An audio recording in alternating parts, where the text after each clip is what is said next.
Greetings and welcome back, everyone, to episode 21 of Into the Nexus, the Heroes of the Storm podcast. I'm Garrett Weinzerl, and I'm joined, as always, by Kyle Ferguson. How you doing, dude? I'm doing well. How are you doing? I'm doing exhausted. Exhausted. Understandable, man. You were kept up for, well, quite a while doing some casting last night. Yeah, let's see. I didn't even figure out how long it was. I got there at 7 my time, and I walked away at like 12:20 my time, so that would have been, what, 5 hours and some change? I'm surprised you can talk. Yeah.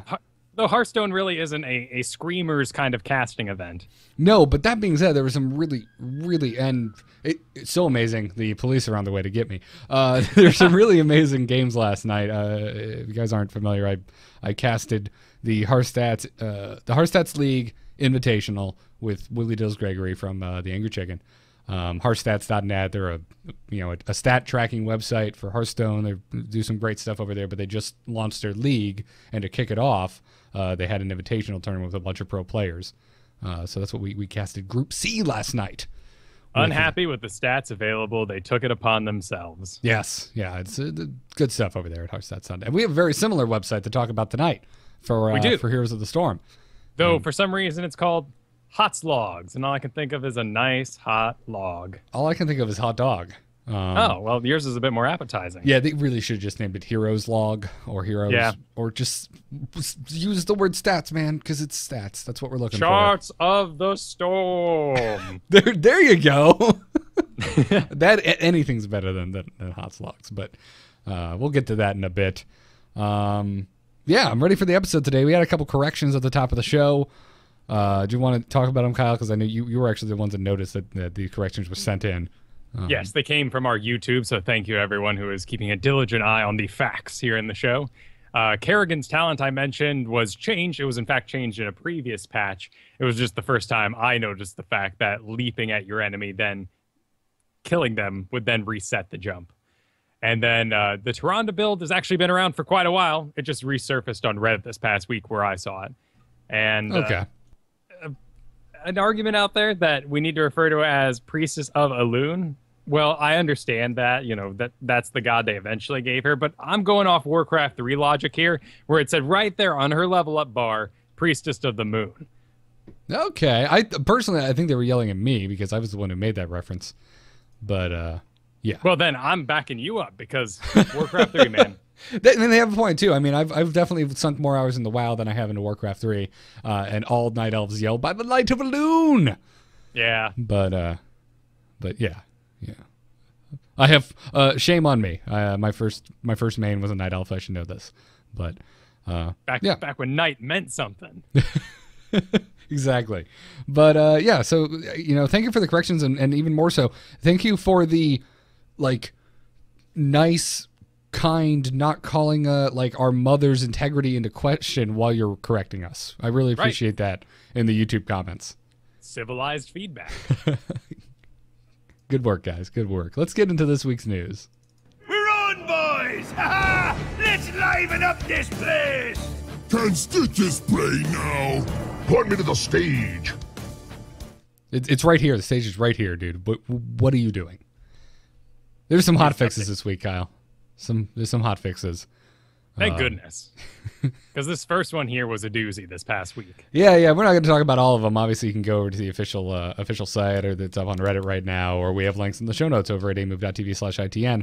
But some of the highlights are as such. Abathur can now properly turn into balloons that were collected while using Ultimate Evolution after the ability expires. This is a nice way of saying that Abathur would drop the coins he made while he was a clone this past week. Oh, that is terrible. Yeah. I did not know that. That's one of the coolest things about being Abathur on Blackheart's Bay is you can send out your clone, you get some kills in there, you're picking up a whole bunch of coins, thing dies, it's back on you. You're all the way back at the base. Like next time there's a 5v4 happening up on the other side of the map, you just go on over and turn all of them in. Oh, that's great. Well, that's a terrible bug. I'm glad it's fixed. They apparently also corrected an exploit in which Abathur could use Ultimate Evolution to duplicate doubloons. So if you didn't die along the way, they'd come back to you with some sort of multiplier to them, which wasn't exactly intended either. That's crazy and awesome. Wow. All right. Well, I'm glad that's fixed. I'm excited to see his secondary ability. Oh, I know, dude. Every time I'm sitting around, well, usually it's you I'm talking to heroes about, but anyone I'm talking about, and we're just like, oh, what are you excited for? I'm just like, I really want to see what they're gonna give Abathur as a second heroic ability, because I think I'm teetering on the edge, dude. I think I'm about to fall off the cliff that is wanting to try Abathur. It could be really out there, and it's interesting some of the steps that the team has taken to make the characters work as their role outside of what the character can do naturally. Like, I was really surprised when I got Zagar for the first time, and you had the Worm Smasher. Names escape me at the moment. The Worm Smasher? Your Nidus. The Maw. Yes. And then I always want to say Thresher Maw because I played too much Mass Effect. But yeah, the Maw comes up and you're like, oh, well, that serves a purpose. That didn't happen in any of the games, but it's cool. Right. Yeah, exactly. And I'm just, yeah, I don't know what the hell they're gonna give him. I have no clue. Is he gonna like call him? Is he gonna just like call in Dahaka? Like Dahaka will just fly out of the sky and just start owning fools? Because we got Dahaka sound files in the game right now, hidden therein. Oh, so Dahaka might be a hero. Yeah, well, they already did the recording session with Steve Blum, so you assume that they would just go ahead and make him bust out both voices. Oh, I didn't know he also was Dahaka. I thought he was just Abathur. Yep, Wolverine, all up in your StarCraft. And well, to me, he's now Spike Spiegel. Well, of course. And also, after watching that documentary, I know that voice. I'm amazed that his normal ass, like, sitting in an armchair talking voice is just the Spike voice. There's really no one else you can be more mad at in voice acting. I hate the man. He has an amazing voice. Meanwhile, you got like D. Bradley Baker over there, like freaking sticking his nose in a trombone with a bowl and like earplugs, and he's doing like all these animal crazy things. And Steve Blum just shows up to work and does it. But he's acting, you know. He does act. Yeah. I love me some Steve Blum, man. I didn't know he did Dahaka. That's cool now. But you're the authority on all this. I am the official voice acting nerd of the A-Move group. That is true. We got enough art nerds. Yeah, people need to stop criticizing the damn art for a second. Let's talk about Elder Scrolls bad voice acting. I'm really excited too because on the new hero selection map we have 6 open spaces. Yeah, everyone's losing their shit about that. I think it's completely arbitrary. You think it doesn't have anything to do with any? It's not like a release countdown or anything? I think it has absolutely nothing to do with anything, and I think everyone's crazy if they think so. You know what I think it is? I think it's symmetry, because everything in the menu is symmetrical. True, but we could also, just for fun, say that this game is 6 months out. Everyone. So every 4 to 6 weeks, they're going to release a hero like they said they were, and this game will be in beta 6 months out. Dude, no. Don't listen to the man in your earbuds right now, everyone. You better if you're hopeful. I mean, that's March. He cray. I'd like this game out by March for the masses. As soon as it's an open beta and custom games are allowed, I'm fine. That's what I need. I don't need them to do the stamp that it's launched, because if it's just like Hearthstone, there's no difference. There's nothing. The thing you can get excited about is like the first quote-unquote season, if they do seasons, which I believe they've said they are going to do. Right. Because that didn't start in Hearthstone until after beta was over. I mean, we had beta seasons, but they counted for nothing. There were no card backs, no rewards. Yeah, no. As soon as it's open beta, I'll be a happy man. Be good stuff. I'm looking forward to those, actually, because there's a lot you can do. You could put Chen on the back screen for now, because it is still an alpha. But eventually, it'd be really cool to have that Diablo 3 month where you get, the Diablo character and a theme, something, just give it up, get wacky. Absolutely. And they seem to be really embracing the wackiness with Heroes of the Storm. So some other hotfixes that happened. Apparently, they fixed an issue which could prevent Chen from turning in additional doubloons on subsequent turn-in attempts after successfly bribing Blackheart. I'm really glad they fixed that. Huh? That sucks. Chen had some issues this past week. Yeah. Have you been around the forum or the Reddit? People seem to think he's on the broken side. Yeah, that does seem to be the general consensus. And you know what? It's hard to tell. From my experience, you are never going to kill him one-on-one because his drinkability is too strong. 2-on-1, sure, you're going to do great. And in a general team fight, there is no way you should be aiming at Chen. He's going to jump in your face. He's going to slow you down, get you a little drunk by proxy. But other than that, like, there are healers, there are assassins running around that you need to take out, and then the whole team can turn on Chen on the end. I think it's just a big mental trick at the moment. It's the new guy. He's flashy. You want to kick his butt. Yeah. He's drinking in your face. How insulting is that? Let's wail on him. Yeah, we had some games today, man, that went real south real fast because the assassins on our team decided that they really had to kill Chen and Arthas, even though there were a bunch of softies right behind them that they should be targeting. Right, and Illidan's charge has a flip to it, so there's a body block element. Kerrigan's has the hit on kill, allows you to jump again, and Chen's is another leap because he is a tank, and that puts him in the area. He's not really going to do that much damage with it. But we're getting a lot of heroes that just leap on your business in the first few seconds of the match. Yeah, and Chen's is particularly annoying because he's a larger hero, so he has a wider body block radius, and one of his main moves that he always has makes him kick through to the other side of you. So it's so hard to escape from the bastard. Right, and lots of people have had experience with tanks at this point, and he is not redefining the role outside of his unique mana bar. So when he runs in, people know how to be aggressive. I love playing Diablo because he's so imposing. You're so in front of everyone that people just wail on you, and you get to really take advantage of that. Same with Lich King. Though Lich King has a lot more, freezes and other sorts of things to slow down escaping people. So it's not a new concept, and it probably is a little bit overpowered, but people are going to learn to ignore him soon. Yeah, I think I'm kind of in the same boat with you, where I think if you know how to play against him, I don't think it's as bad. But just stop targeting tanks, people. Just stop doing it. That being said, his toolkit is pretty cool. And the fact that he does have the primal split allows him to dodge some pretty wacky stuff. Like we talked about last time, his 2 attacks while in that special form of 3 elementals is jumping together or jumping apart, which lets you dodge just about everything outside of having a different health pool and then coming back with a different health pool entirely. Yeah, that was one of the things we were wondering about, and it is a completely separated health pool. At the end of that particular heroic ability, and when you go back to regular Chen, you're at whatever health you had before you activated the heroic. So, which just adds to this mental problem people are having, performing their gymnastics around the character. Is he splits into 3, and they're all kind of squishy now. So your mind immediately goes, yes, now's the chance, we kill him, and then of course there's 3 of them. They jump apart. Inevitably, one of them's gonna get away, and he just teleports to that one. It's like everyone in Avatar, man. Think they're gonna kill the Avatar when they're in the Avatar state and kill the reincarnation cycle, but it never works out for them. Right. I got confused there because I was thinking of James Cameron for a moment. Oh no, Last Airbender / Korra. Sorry. It's like, I guess he did. The guy showed up with the knife, but then the lady showed up, and I've only seen the movie once, so I'm just gonna quit here. You're grasping at braided tail straws there.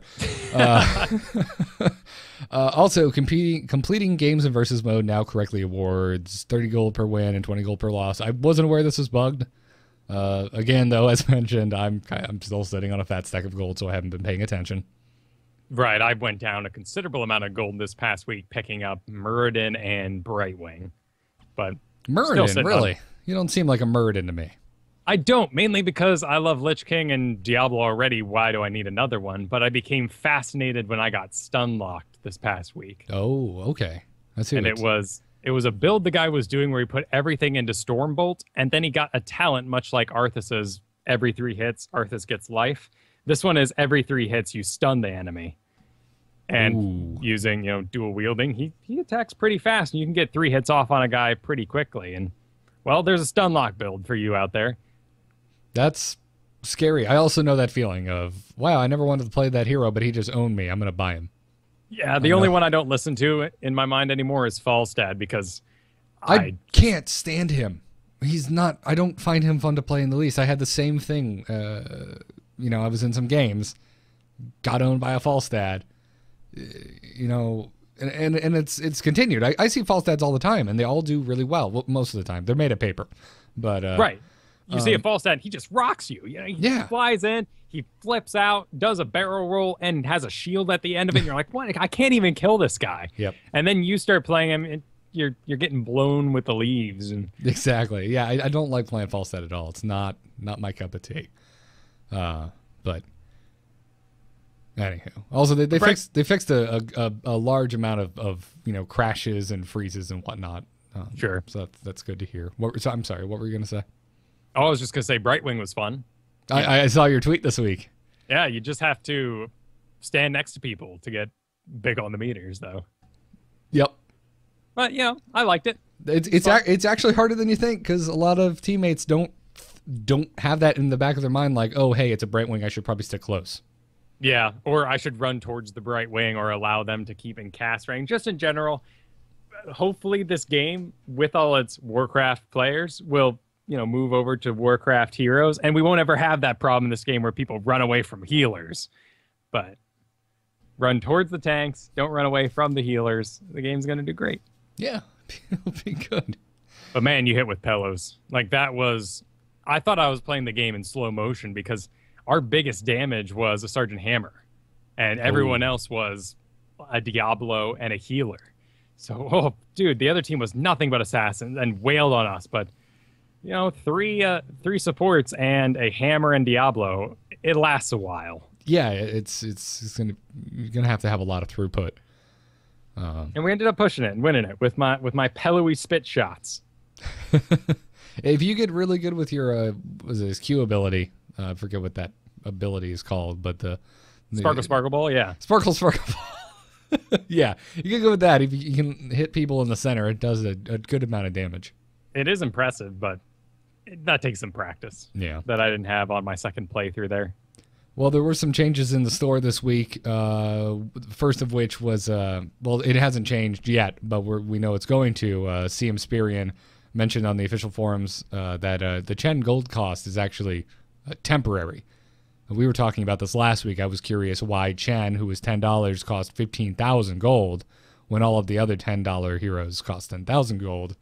And this was a big forum thread this past week in the official Heroes forum. And Spirian said that all new heroes we release from now on are going to cost 15,000 gold. Once that hero has been available in the shop for about 2 weeks, its price will be lowered to 10,000 through its... and he says, though its real money price will not change. So, yeah. Cool. So we not only guessed that, but that also completely gets rid of all the weird cash things that were happening in the past with the gold. Because when this game initially released, we had Abathur up at 15, and then we had Kerrigan at 10,000, but then you had Raynor down at 2,000, and it was just all over the place. We were taking guesses as to how expensive it was to get the voice actor in there, or what difficulty they thought players should be playing this in the first place. And really, it ended up just being that. So every single hero in the future is now going to be 15, and then we'll have 10,000 going from there. Currently, we're still sitting with Raynor at the 2000s, Muradin, the easy-to-play heroes, said by Blizzard, at the 2,000 range. And then you have 4,000 Gazlo. I don't know. Upon release, are they going to put everything back up to 10,000 and then only the new ones at 15,000? Are they going to keep this wacky sort of difficulty purchase? I'm not sure. I think it's fine if the initial roster has varying cost. I don't see why they would change that, because it seems I think it works well now, and I think it more or less, at least in my brain, I see it as okay. Yeah, the cheaper heroes are a lot easier to play. Yeah. So I don't know. I think it's okay. I don't think you should jack them all up to 10,000 gold. I don't think that's the way to go. I like the system they have right now. It's it kind of, again, it's another guide. We've talked about how to guide new players into these types of games, and I think that's another way you can kind of lead them. Because if you're coming into this totally blind, you're just like, well, where do I start? Oh, well, I don't know. I played Raynor in the tutorial, and he's only 2,000. Well, although now he's free for. No, they took that away this past one. Did they take it away? Okay. Yeah, I had to buy him. I apologize. I did not know that. And he is not easy. He's got a powerful ass shot. Like, once you really put a lot of points into getting his auto attack up, you can wreck some people. Banshees are great, but that push shot is just so easy to mess up as a new player. And really, there's been quite a few times you and I have been playing where we go, oh, hey, thanks, Rainer. Thanks for the escape. Yeah, that's a good point. But, so I think when people they're going to do what I did when I got in the game. Abathur was 15,000, and I wanted him. So I played nothing but free-to-play heroes for the week. And by the end of it, after unlocking all the quests in that previous system, I don't know if you can do that today with the way gold is at the moment, but I got up there enough to get Abathur by the time the first rotation happened. Yeah. I'm sure it's wildly different now. But you'll see one day on the next account wipe. Yep. Also, Arthas's Death Knight skin has been removed. This is a skin we have mentioned multiple times on the show as being confused as to why it is so expensive, because all it does is essentially remove Arthas's helm. It's gone completely. They didn't reduce the price. They just took it out. Also, once again, CM Spirian making an appearance in the official forums to say that we agreed with feedback we received from those who felt that the Death Knight Arthas didn't offer enough value to players, so we opted to remove it from the game. He also said that real money purchases will be refunded in the next account wipe. Once that occurs, you'll be able to use any money you spent on Death Knight Arthas to help purchase something else that you may have had your eye on. I liked the skin. I liked the idea of non-helmed Arthas. I just didn't want to spend $750 to remove a helmet. Right, and his voice was still the Lich King. And honestly, if you did like corrupted Arthas, expansion pack Arthas, like, I mean, who isn't for that? Get rid of the echo, you know, make it. And make it like $2. Like, don't make it $750 for a helmet. I don't know. And you can do full price if you do the on horseback Arthas from Frozen Throne. Oh, you mean he's permanently mounted? But no. I'm just saying the voice, because the Lich King's echoey. He's confused about his plurals. Okay, so Death Knight Arthas is just Frostmourne hungers. Exactly, for the Lich King. Yeah. For the Lich King at that time, not I'm the Lich King. For the Lich King. You're right. Yeah, okay. I got it. I get where you're going with that. I like the skin. I'd like to see it come back. I just think they should have adjusted the price to reflect the fact that all you're doing is removing his damn hat. I know this is unrelated, but did they get rid of your Death Knight skin? Your Horde one? Oh, the red variant on Prince Arthas? Yeah. Yes, it is gone, and I'm mad, because now it's this really lame, like, green tone. Huh. That being said, the worm armor on Arthas in green looks absolutely badass. I kind of think he looks like he's been bathing in fungus. He looks like he's fresh from the plague quarter. I am all about it. Taking showers in the vomiting skeletons. All right, fair enough. But that's weird that that Horde one was so great. Maybe it was just so great that no one would ever play in anything else. Or did someone complain about there not being an alliance option? I don't know. Give us one. I don't care. Yeah. But actually, cash cow, just add a Horde alliance variance to every character. Give him a skin for it. For like $1? Where all it is a color variant or something?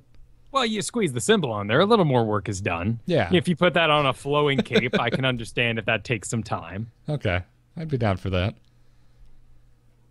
Anyways, enough about skins and my Arthas fanboyisms.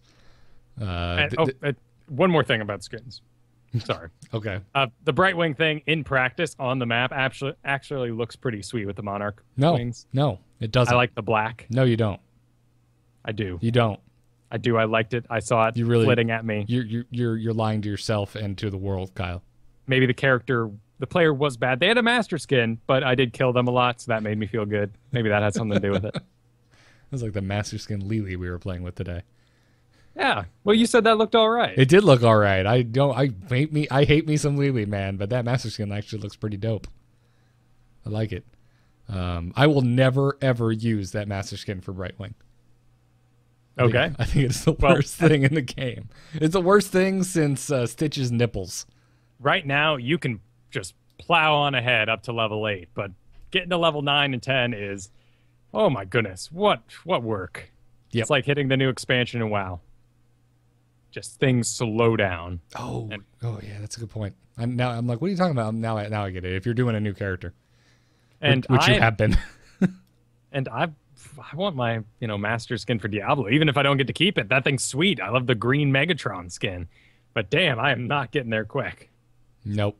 Not going to happen anytime It's soon. fine. But I'm okay with it now because, I mean, we're going to have multiple account wipes between now and launch. Right, and I want final goals, the free ones, to take a really long time. I am curious to know how they're going to do gender differences, though, for the Diablo characters. Have they come out and said that they're absolutely going to do that? No, they haven't. We've just seen gender variants in various screenshots. So we know they're working on the models. I just don't know if they would do entirely new characters. Yeah. Check out some of the old BlizzCon screenshots. We saw a male barbarian and a female witch doctor. Oh, okay. Well, I mean, was this like actual Heroes of the Storm build, or was this back when it was called like Blizzard Dota? This was from the last BlizzCon. Oh, okay. Oh, where it was announced as Heroes of the Storm. We watched the little ditty done by Carbot about the name change. Yeah, and then Dustin Browder came out with his tucked-in red T-shirt and told us everything. The that was very going on. same. All right, fair enough. Because I know I've seen it in like key art, where like it's illustrations and stuff, but I don't recall seeing actual It'd be interesting screenshots. if That's they why I'm went asking. With a different build entirely. Oh, make it a different hero? Yeah, like, well, Nazebo's the poison spect witch doctor, and we'll make the female one the spirit spect witch doctor. I doubt they would get away with it, though, because somebody would complain about some gender issue. I think it'd best be cool. You just sell it as a skin, man. And and if there's a gender difference, I think it'd be cool if you could pick which gender you'd prefer upon purchasing the hero for the first time. Yeah. Don't give them both, but let you pick one, and then you can unlock the other with money or gold. Would you like to play as Thrall or that chick he married? Yes, it's that chick he married. Lady Thrall. Who makes telephone calls from the Nether. Goel. That's all I remember. I don't know what her name is. I just remember her saying Goel all the time. Real memorable. Yeah. Over on the official hero site, they did another Heroes Insight article, this time on Chen. None, of course, new hero. Been hearing a lot about Chen. I'm a little burnt out on talking about Chen. But John Hanshin had this to say. He said that Chen's design was a combination of chasing a specific fantasy feel and trying to explore new mechanical space.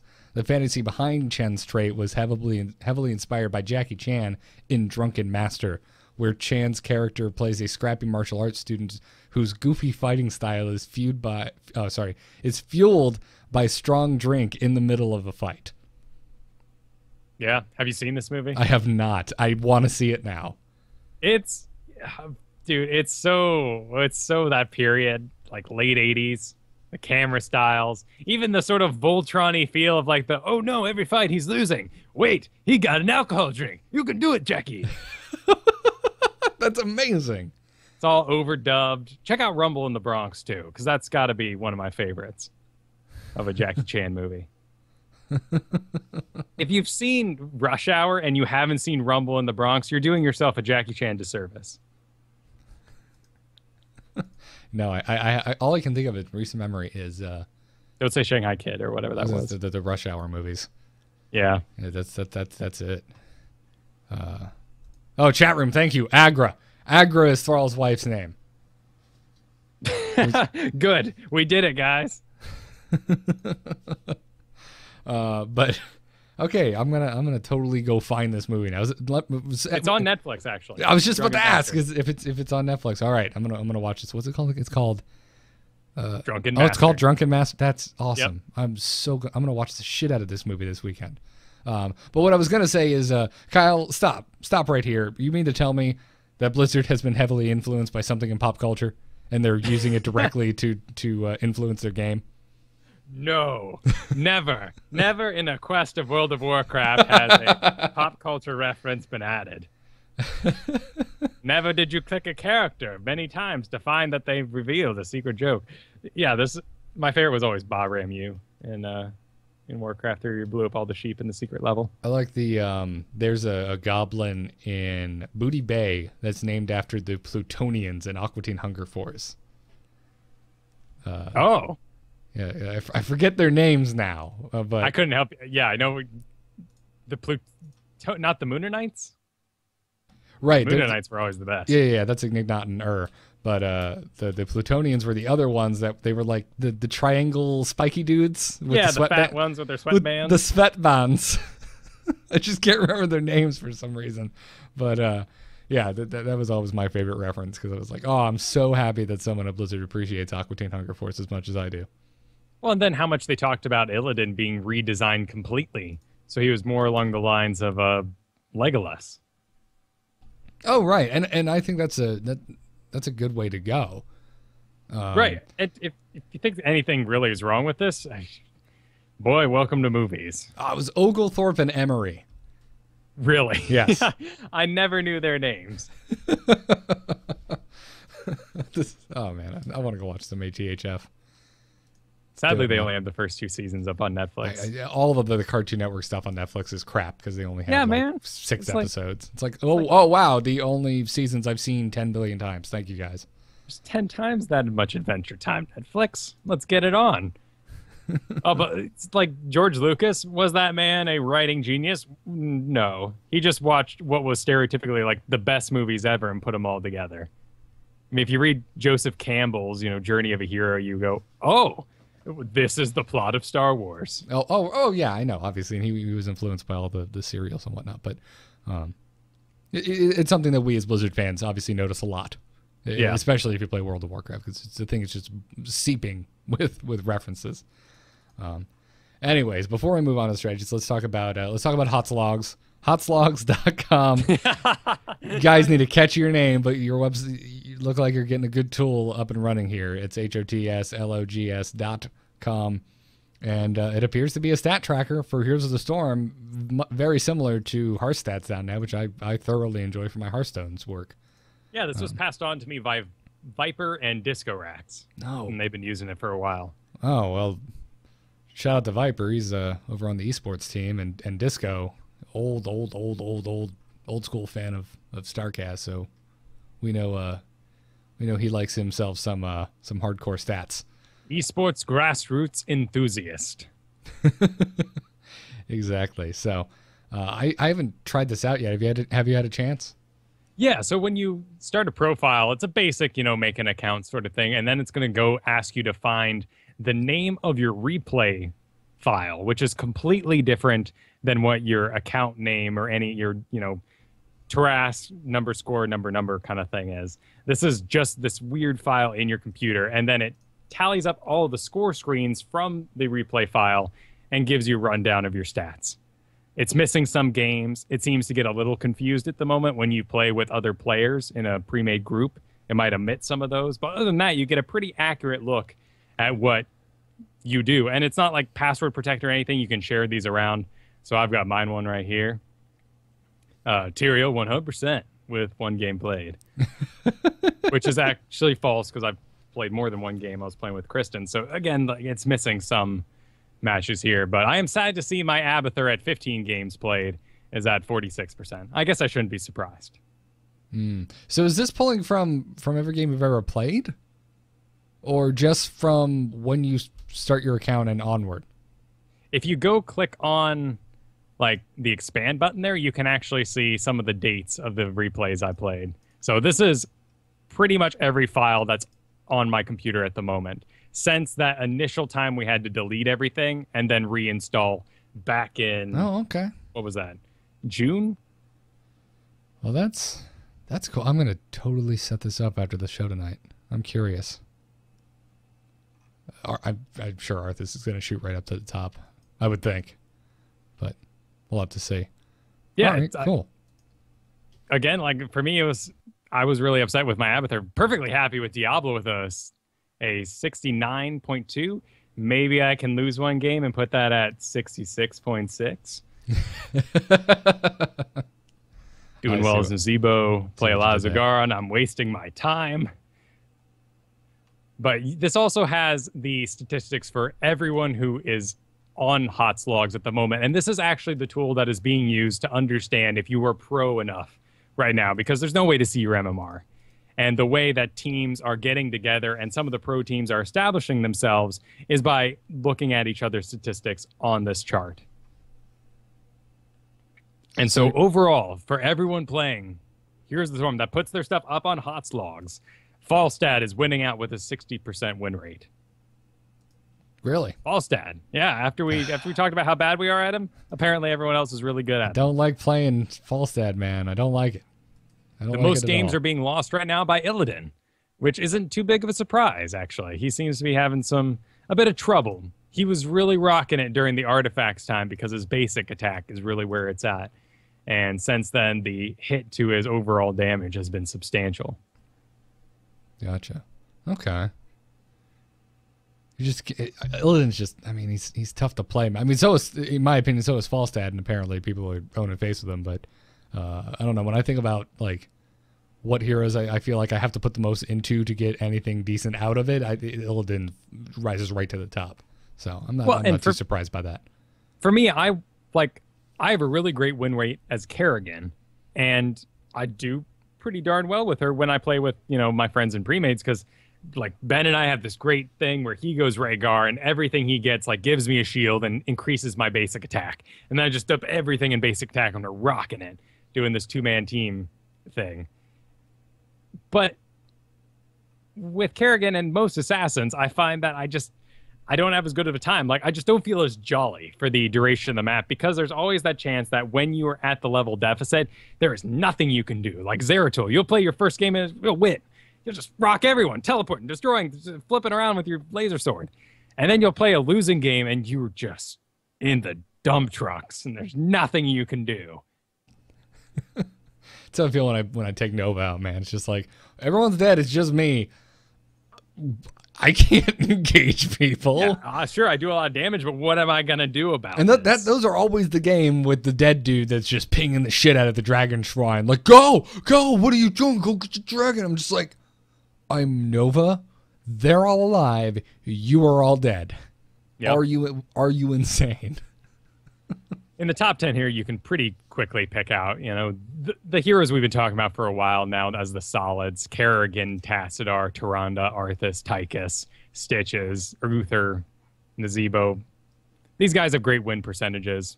And if there is a pro player putting 400 games into Malfurion right now, he's probably throwing off the logs. So they're not 100% accurate things. Oh, right. Certainly don't base your play off them. Right. And I mean, just like Hearthstats, this is only as good as how many people are using this service. This isn't every person that's ever played Heroes, because Blizzard doesn't give us access to that type of stuff. This is only people who have signed up and decided to pour their stats into here. But it's still a good tool regardless. Also, you can look at your own MMR history, which is, well, it's bizarre. Much like StarCraft, there's those odd games where you won and you go, oh, 13 points. Oh, okay. 32 points for that win. 75 for losing that one. What gives? Well, again, it's probably makes me wonder weird how accurate internet it is. totals. I was about to say, it makes me wonder how accurate it is, too. Like, where are they pulling the MMR figures from? And how do we know if they are accurate? Right, and is it some sort of weird, like, all the MMRs get totaled, and you minus that from the winning team, and then you divide that by 4, and sometimes the other team's really high above you, and you get a low number? I don't know. We're going down a rabbit hole for which we don't know how to return from. Nope. So let's pull on out and suggest hot logs. Hotslogs.com. Guys, go just do me a favor. Go buy heroeslogs.com. Hero logs. And I will giggle significantly less when saying your domain name. It's gonna be okay. Storm logs. Anywho, anything is better. I do want to take just a moment to thank our patrons over at patreon.com/ITN for supporting our show. There's 29 of you at the moment, pledging over $300 a month to our show here. We're pushing towards that second goal of $500 per month to do an after show game every week. If we hit that tier. And guys, just ridiculous. Whoa, what? oh, I see. You're blown away. I thought that was anger first. No. I just like it's still very strange. I mean, as long as we've been doing shows, Patreon's still relatively new. It's crazy to think that we have anyone willingly just backing the show on a monthly basis. We really appreciate the help, everyone. So thank you. second. All right, let's talk some strategies. Choose a talent. Choose a talent. Talent? Ah, that seems generous. I have a PhD in PvP. This week, you really wanted to talk about Sonya. And I'm going to call you out right here because I'm going to show them how the sausage is made. We talked beforehand. You were like, well, it's really a backdoor way for me to talk about block. Yeah, and really that's just a backhand way for me to talk about first level decisions because they're hard. They are. And one of them is block. And then you usually have block and something else really enticing, or three other really enticing things, or bribe. And you're like, well, should I even take this? Right. And bribe more or less for me is yes. But yeah, so Sonya, aka the Barbarian, what most people refer to her as. Because it was still funny going into Heroes of the Storm. That was one of the things I was like, well, everyone has names. I wonder what they're going to name Diablo characters. And sure enough, they all have names. Means nothing to me, but they all have names. It's like, damn it, I'm going to have to go through and change all my characters' names to be official. Because I'm that lame guy who plays Ocarina of Time with Link as my name. Oh, mine's always named Garrett. No, I always pick Kyle. Yeah. Because of that, because the way I grew up, if your name has X's or numbers or looks like a real kid's name, you are a child in my eyes. Yeah, off topic, but do you remember, like, what was your first Zelda? It was Ocarina of Time. Okay, yeah, it was mine too, because I didn't know that putting your name in would replace the hero's name with whatever name you put in. I thought it was just the name of the file, and I would always name my files my name. Yeah. So like when the fairy comes in and wakes your ass up and starts screaming Garrett, I'm like, whoa. How does this game know my name? Exactly. It was the early stages of data mining. Yes, quickly to be replaced by childish names. Yes. Like Boobum Pants. Yes. Boobies. That was, Yep. that frequented. Oh, yeah, those used to be pretty funny back then. Oh, yes. Penis and all those things. Anyways, what do you think of Sonya so far? This is a hero I really gravitated to a lot in the first few weeks of my, me having alpha access, and really since it fallen off completely. Oh, well, you play a barbarian in Diablo 3 as your main, yeah? Used to. Now it's mostly Crusader, but Barbarian was my first love. Yeah, well, it's certainly different, and it's always shocking when you grab the Diablo characters in specific, because they picked your abilities for you, and there's this sudden moment where you're like, well, wait a minute. Like, my witch doctor never took zombie. Well, who does? And why is he throwing the toads? Toads suck. Like, and I do a full spirit build for my Diablo Witch Doctor. I mean, there's something. There is something very specific about the Diablo heroes where you have that reaction, because you could apply that to the WoW heroes when you know what class they are. Like Uther's a paladin, you'd be like, Divine Storm. I don't do Divine Storm. I want Crusader Strike because it gives me more single target DPS. But right, and there's something about Diablo. I think it's the isometric view with Heroes of the Storm. You're just like, oh, well, it looks very much like Diablo. But that's a good point. Most of the other characters, there's something iconic enough that pops up. I mean, with the Lich King, you have ghouls and you have Sindragosa. Like, there's really nothing more you need there to communicate the character. Like I was saying about Zagara earlier, okay, it's a little weird, but who's going to complain? You're spawning Hydralisks. Like, you're having a great time. Yep. Yeah, and I guess she got a speed change. I don't think we mentioned in the last patch. And she's stupid fast. Oh, over creep now? Yeah. Yeah, I can't catch her. What the hell? It was ridiculous today. I think it's needed. People take out your creep way too much, and it's easy to do. Need more of a reward for babysitting your creep timers?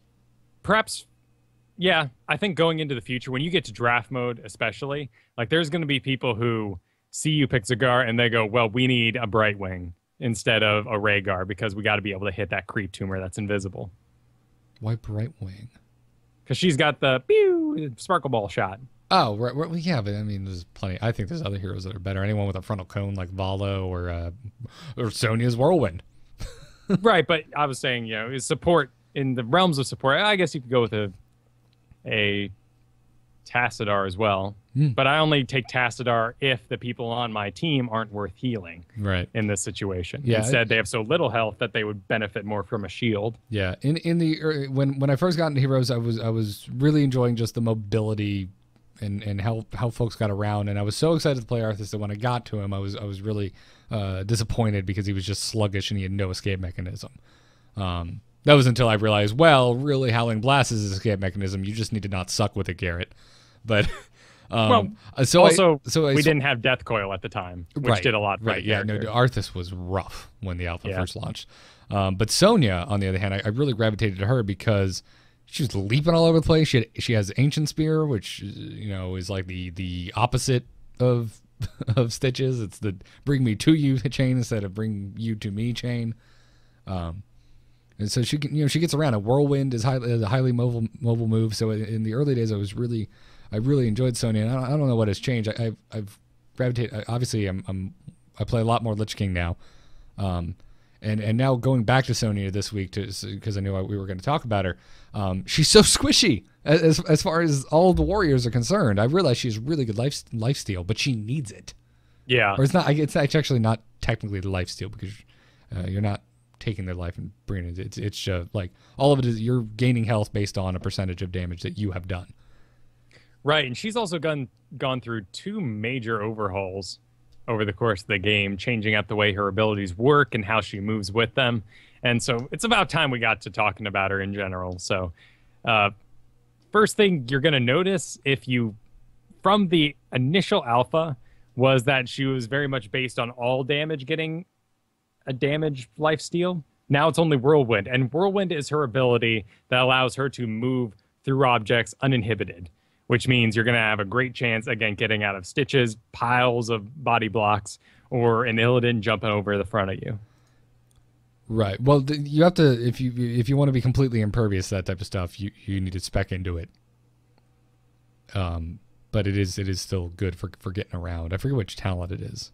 It's level 13 Wind Shear. Using Whirlwind removes all movement impairing effects and increases the amount healed to 40%.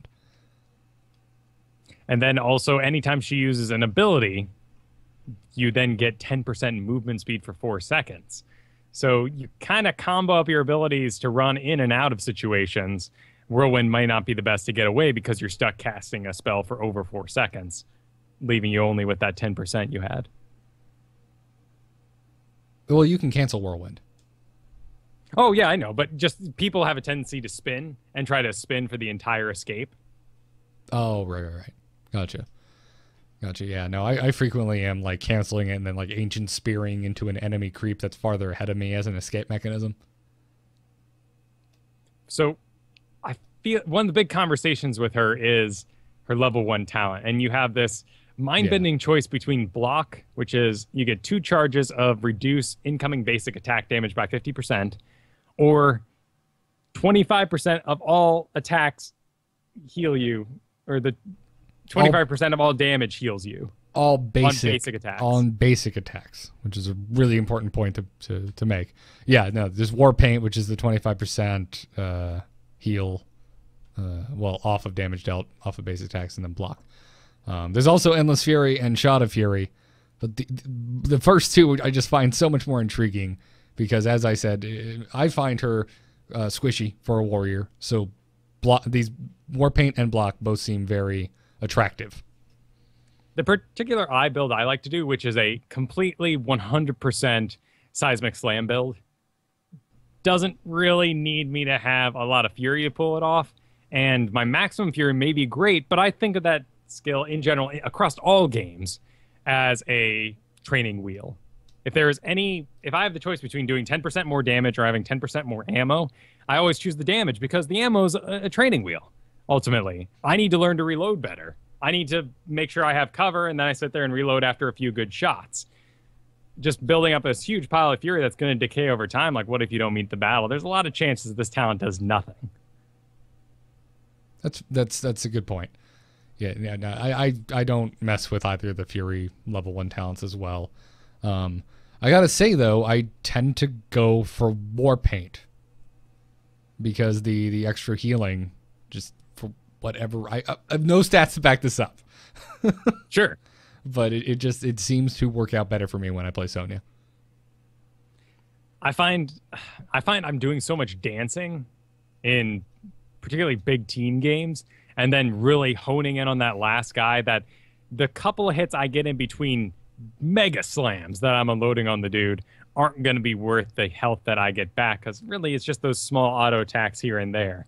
Your white damage. Yeah, that's the best way to explain it. Yeah, that's a good point too. So I don't know, because I take block fairly often in my pickup games as Arthas. If I get in and I see no heals, it's like, well, I guess I'm going for block. Yeah, because I'm going for block and I'm grabbing army. But with Sonya, obviously I don't play her as much, but so for whatever reason I'm just attracted to Warpaint because it's something that's very specific to her, and it feels more active. Obviously, it's not an activated ability, but I have to do something to get something out of it, and I like that. Yeah. So, but I don't know. So you're more of a block guy. Yeah, I think Shot of Fury, getting that 25 Fury when you hit the button, could be really great. At this point, I don't feel like I'm skilled enough to occupy the extra button. Okay. Seems like I employ a lot of rules on myself to play video games, but it's simple tricks for me that work to allow me to play at the next skill level, and imagine stepping stones until I want to be at the other one. All right. Well, so like a skill good. like Rewind across all heroes, I never get unless I'm absolutely ready. And then, I've got my StarCraft hat on, and I'm thinking, okay, like now is the game when I'm on top of everything, and I'm really thinking about Rewind every time I use all three of my abilities.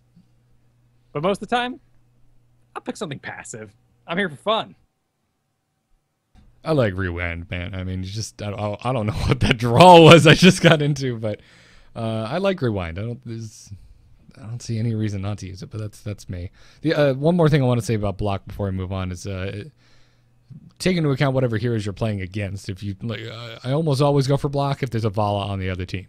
Yeah, because Vala does a lot of basic attack damage, and if you can cut her first two attacks down by half, that's awesome. A lot of characters have the level 13 choice of Spell Shield, and so does Barbarian, and that's something I always pick when there's a Nova. Every time. Upon taking ability damage. Oh, yeah. This is block, but for spells. It only happens once every 30 seconds. Sometimes you might spell shield yourself a nice murky stain, and you're kind of upset about it. But every once in a while, you'll see that triple tap flying at you, and be so happy that you missed half the damage. It would also work for Orbital Strike as well. Either of Nova's any spell. Heroic abilities. So, Snipe, Pinning Shot, all that jazz. We really don't yet have the wizard or the true mage assassin in this game yet, which I'm excited to see, but also I'm not looking forward to Finger of Death. Finger of Death?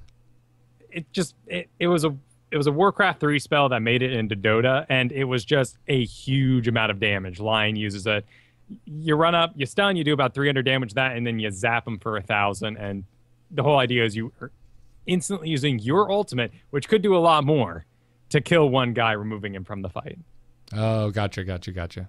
So it's a trade-off, of course. It's not the best ultimate in the world, but you are getting that one sweet kill, and if there's some squishy assassin over there that's worth killing in one shot, it can really be worth it. I think that there's obviously a place for that in these type of games, and obviously we've seen the model for Kael'thas. That's got to be what he is. You're not going to bring Kael'thas in and have him be a freaking healer. He might be a specialist with pushing with the Phoenix. I'm not sure. I'm hoping he doesn't have a mana mechanic. I hope not, man. I hope he's just a glass cannon. I hope that yeah, exactly. He doesn't need mana. He's not running back for anything. You got to manage the 3 floating balls above his head. Maybe he does like mana stealing attack because he's a freaking blood elf and is all, mana craze. Mana meth. Look at what you're doing, mana meth. Yeah, and he's got a little Jesse Pinkman that runs around with him as well. There we go. But no, I'm expecting Pyroblast from Jaina Proudmoore to be this. That's right. Yeah, we haven't gotten a Jaina either. Really no sign of Jaina. Oh, we did see a sign of her. Actually, her staff was laying on the ground in the background of Rhaegar's video. Oh, I didn't notice that. God, you guys are getting like Half-Life 3 conspiracy theorists over there. Rewind. Enhance. So I have to ask, with Sonya, obviously heroic abilities at level 10, do you take Leap or do you take Wrath of the Berserker? One of the rules that I always play by is I kind of assign one to be the I'm currently winning skill and the other one to be the I'm currently losing skill. Wrath of Berserker, because it is a blast, goes on my I'm currently winning pile, giving you 30% bonus basic attack damage and abilities, and your disables are reduced by 50%. And as you gain Fury, the thing lasts longer. So it's on a really point. short cooldown. Yeah. It's on a super short cooldown. There's like no reason you shouldn't just be popping this almost every single time it's off cooldown. Right. When you get this thing at its level 20, you often will have more Fury and more built up Wrath than you have actually spent, that you then cast it again and just keep it permanently. Why not?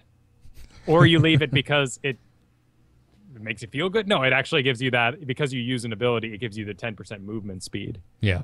No, I was popping this today in some of our games and just whirlwinding and just like laughing. Just yeah, you get moving. Feels good, man.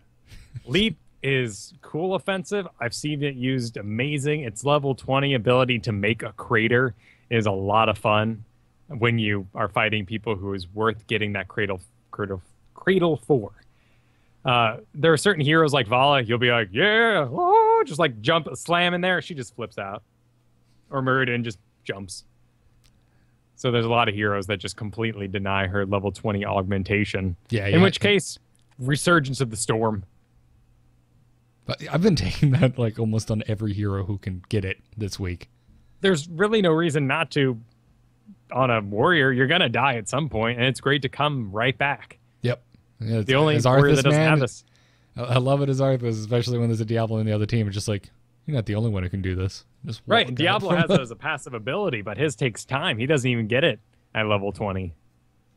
Right. Exactly. So, yeah, I like Leap. Leap is really fun. Movement spell, this is a discussion a talk Ben and I have all the time. It's just that movement spells in any game they're just fun.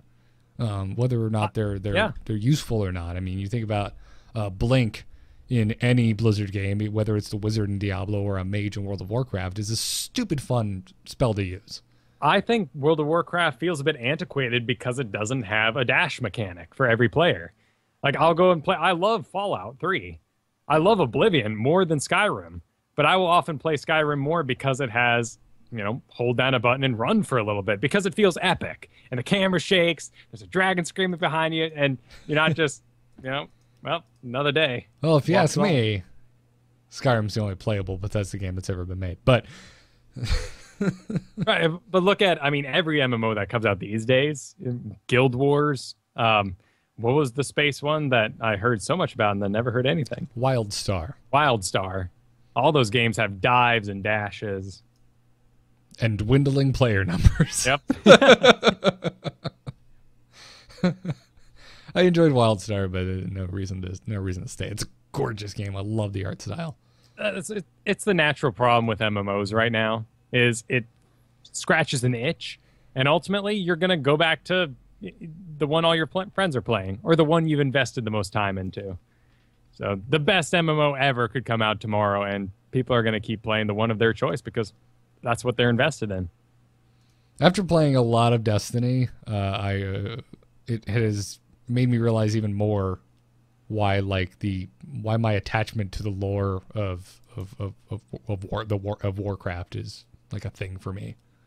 Yeah, I heard Destiny had some story issues. That's putting it lightly. Oh.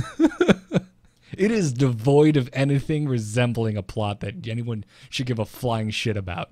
It hurts so bad. Like, yeah, I feel you. It hurt in World of Warcraft, but you understood it. It's that problem where, good job, heroes. And some games have wonderful ways to get around this. Diablo 3, Nephilim. It's plural. It's singular. They'll scream it at you all day, and you're like, yeah, I'm a Nephilim. I honestly, I think World of Warcraft, that's one of the things they've gotten better at expansion after expansion, is how to continue telling the story of Warcraft. Right, but those characters are often outside of yourself, and you're an agent of them. Right, and but I'm okay with that. That doesn't bother me. Like, there were just no characters in Destiny. But that's care what I'm about saying. anybody. It's like Destiny then falls into that problem where I'm sure the developers went, wait a minute, we can't have this epic event happen because this character didn't experience, or what if they're doing it out of order? You know, any of these other random variables you can have in an MMO. And then you don't want to have like, you've saved the world cutscene every time you defeat the final boss, because it's a grinding game. Right. But you know what? You do have to watch that cutscene every time you play that mission. Oh, good. Because you can't skip them. Yeah, it's upsetting when there's really bad movies or really bad games. Even mechanically, that game is wonderful. But you just wonder, like, who wasn't told no enough? Like, who on the team had so much authority that they said, no, this is the story we're going with? And someone in the room clearly was like, I've seen Star Wars New Hope. Like, I know how a good story works. Right. This is lacking a hero's journey. Got a bit off tangent here, but yeah. Let's take some emails. My last thing on oh no, sorry. My last thing on Sonya I'm squeezing in. That's is, okay. I apologize. Is again a bit of a gripe with the talent gating. I honestly don't mind it. I love it on characters that I have no idea what I'm doing with. So I've actually come around on talent gaining a bit. But Sonya really flourishes with the picking everything that affects Seismic Slam build, because the damage is huge. You're doing 700 damage really quickly. There's really no reason not to get that. And instead, you're left with some pretty odd talents. Like level 4, your choices are 50% reduced damage from creeps, or every 10 seconds deal 50% more damage on a bonus attack. Meanwhile, sitting there staring you in the face is 50% more Seismic Slam damage. And it costs a little more, but who cares? Yeah. No, I agree with you there. That's one of those. Like, move that to the top and move this boring shit to the bottom half. I mean, even optional shit. There's been times where I've played as, Lich King or whatever, and I've taken superiority because my team can't tank, and we're doing a lot of merc camps or something. But for the most part, these bottom ones are more fun. Yeah. Sonya's anyway, fun, please play the sound effect. It's all right. Emails. Darkness stopped calling. Hold on. Darkness just texted me. Okay, tell them I'm not here.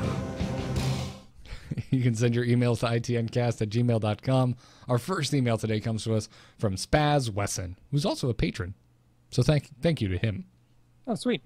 Anyway, did some mad ETC the other night. He says, "Good day, ITN crew. Just wanted to shoot you guys an email about Chen, as he has now dropped into the beta.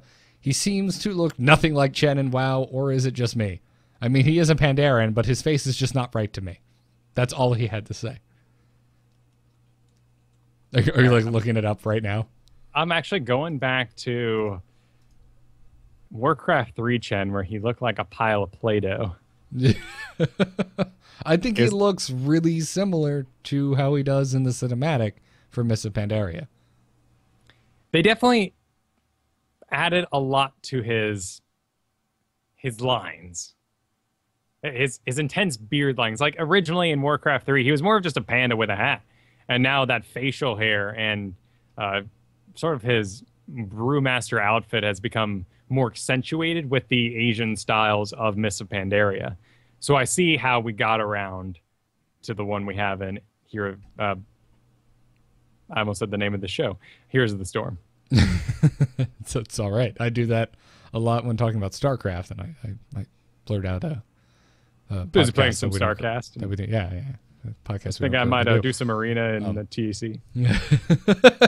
I do. Yes, I do it all the time. Because it's a weekly occurrence for me. But I don't know. I think it looks pretty spot on. The thing that bothers me are his elastic bands that apparently have pipe cleaners running through them, holding his T set onto the end of his staff. Because in the menu select, when he's holding it upright, they aren't adhering to gravity in any way, shape, or form. They're just like stiff, hanging out to the side.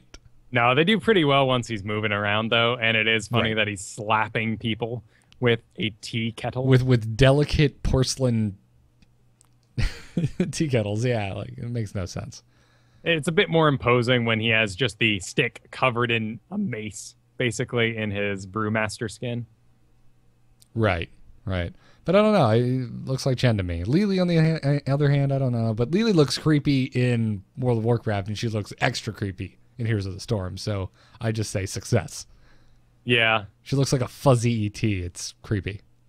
I don't like it. There's nothing I like about Lily. I'm sorry. I don't know if they just uploaded too early of a mouth movement file or something, but Lily in general is kind of ET-ish. Yeah, it's a big. I don't even know what shape to call her head, but it's ET shaped. Yeah, it's like I don't know how to explain it. She looks like a bicycle seat. Right, this is totally the shape of ET's head. Oh man, that's great. Wow, he is point for point the action figure. Actually, is he? Yeah. From those DC Unlimited. Yeah, from the big ones that they sell. Oh yeah. Ben and Abby have one over there in their office. Even his shirt's unbuttoned and everything. Poking a bit. I think he's fully buttoned up. Oh, okay. Because that was the thing that I was laughing about in his Heroes. Oh, that his stomach's exploding through the bottom? Yeah. I don't know. I haven't zoomed in on him enough to check. Looks like that's a pretty standard art thing all throughout his history. So they're staying consistent. Yep. Anyway, our second email today comes to us from Agent, who writes, "Hello, Nexians. I have been watching a lot of Hero streams lately and noticed that, in comparison to other MOBAs, the turrets and core hit like a 3-week-old declawed kitten waking up from a nap. Not very hard, is what he's saying. I'm very used to League, where the turrets hit like trucks, but in Heroes, it seems they tickle at best. Thoughts? Love the show and can't wait for access." I agree 100%. Same thing happens in Dota. Those towers hurt. There's no way in level 1 you would ever dive in there. You're not diving in level 1 in Heroes either. The thing is, you level so much faster. That's true. I think a lot of the damage is taken away, though, because of the wall. In League of Legends and in Dota, you have the turret there as an actual fortified position. That's it. It's just the one single tower. Right, and if that thing didn't have targeting priorities in the background, there's no way you wouldn't dive past it every time a pack of creeps went in, except for the fact that it's going to target you if you attack another hero, and it's going to hurt like hell. In this one, you got the big old wall there. If someone can get past it, almost every single spell is intercepted by that wall. And very few heroes can jump over it, and few would because the actual forts shoot ice bolts, which are going to slow you. So if you could jump in and then jump out, you're probably not going to make it anyway. Right. And again, I would really argue that while the game's leveling is significantly faster than other MOBAs, early game, I'd say, pre-level 8, you're not fighting around these towers unless you want to give your opponents early kills. Yeah. And also realize there's a whole ammo mechanic going on at the same time. So in the early games, they're firing a lot more often, and come mid-game, they're usually out. So there could be times when you dive in there and just wail on them for a bit. Right. I feel like, though, the towers should do more damage if we really want the ammo mechanic to be an issue. Because right now, I don't check it. There's very few times where I go, I'm fully looking at, the kill counters. We got 30 seconds with Follow Down. Let's get something going on. But I'm never going hey, guys, check it out. Bottom lane, no ammo on the towers. We got this. And charge in and take it down.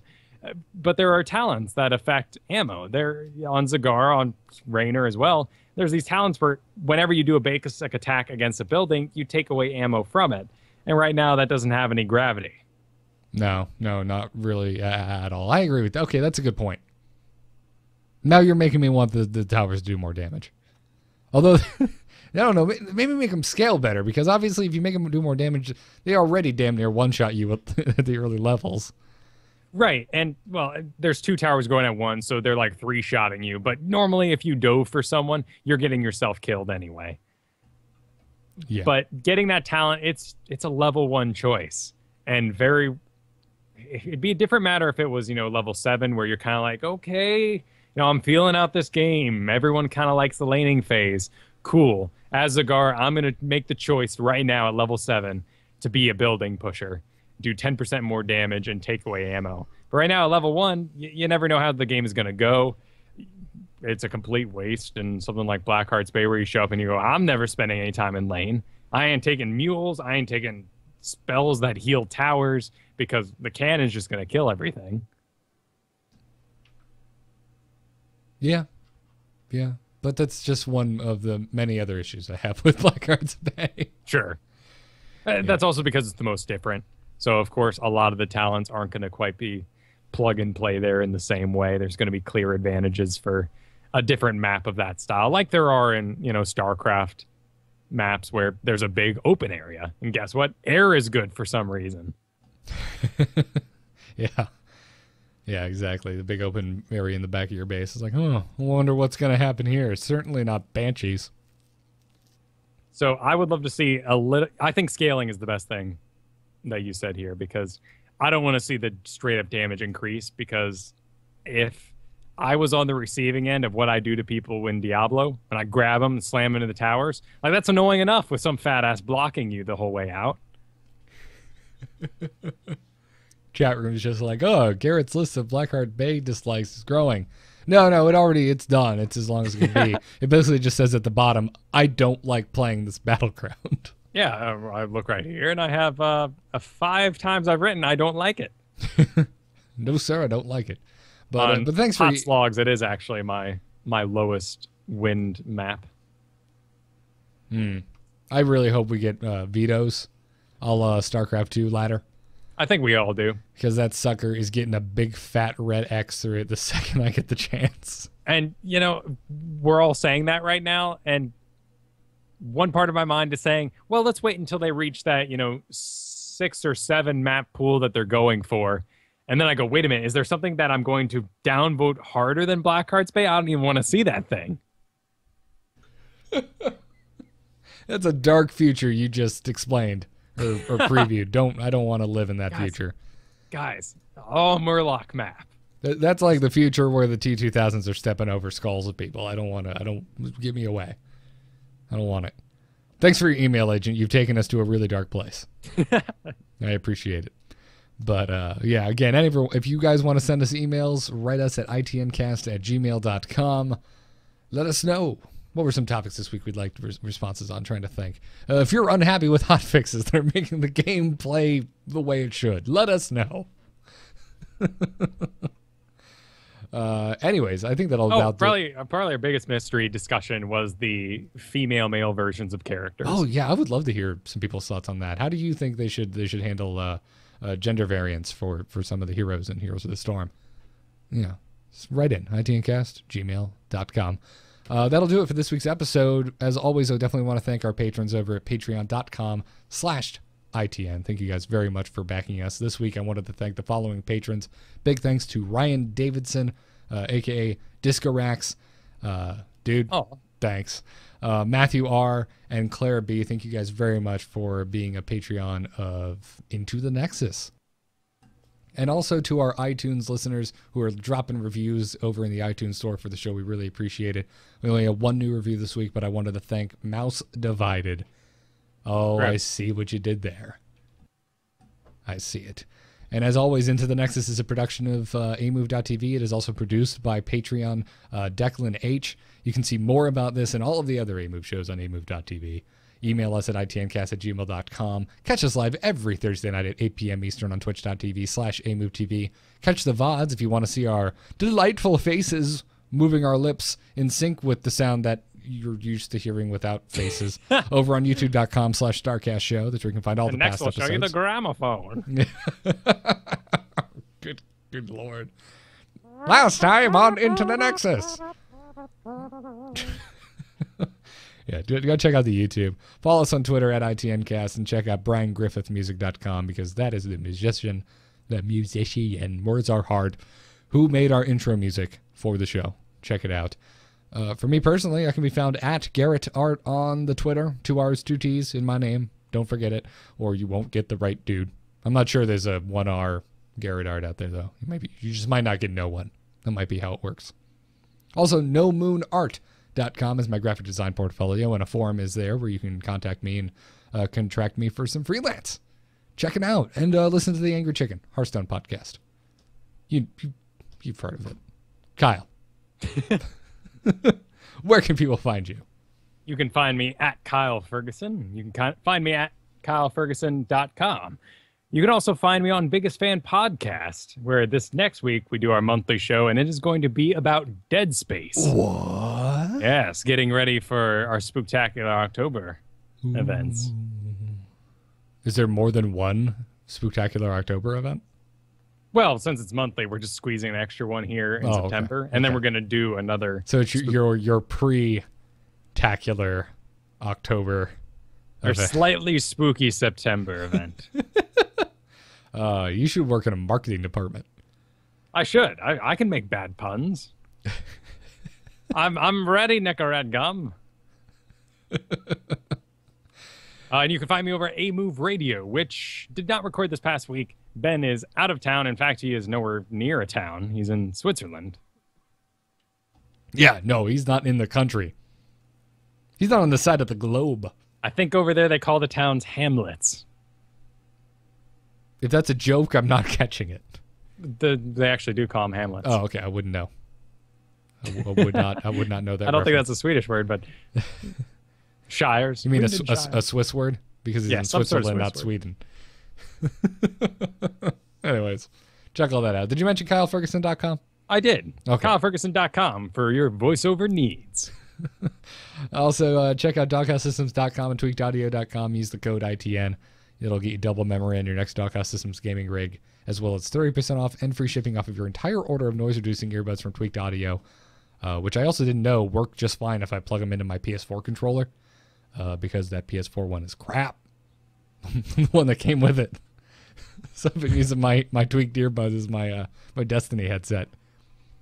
So go check them out. Thank you guys for listening. This has been episode 21 of Into the Nexus. We'll be back next week. Have a good one. Take care. A burger, chicken burger. Good show, sir. Good show. I say, good show, sir. Good show, indeed. Someone pass me my pipe. Ships passing the night.